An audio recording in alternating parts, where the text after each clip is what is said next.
huwa tunaongea 16,000 per day words, hawa wanaongea 9,000.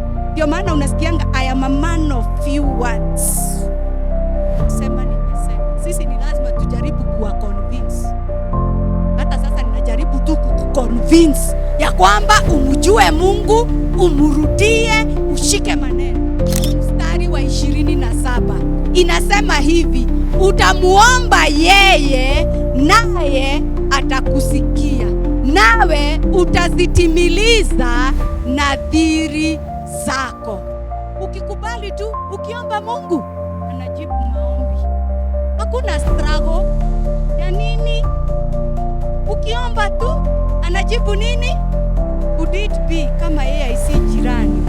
Tunakosa kujibiwa maombi yetu kwa sababu hatujamjua Mungu, hatujashika neno lake, hatujamrudia. Si afadhali tuamue tufanye tu hayo matatu, tukimuomba anatujibu.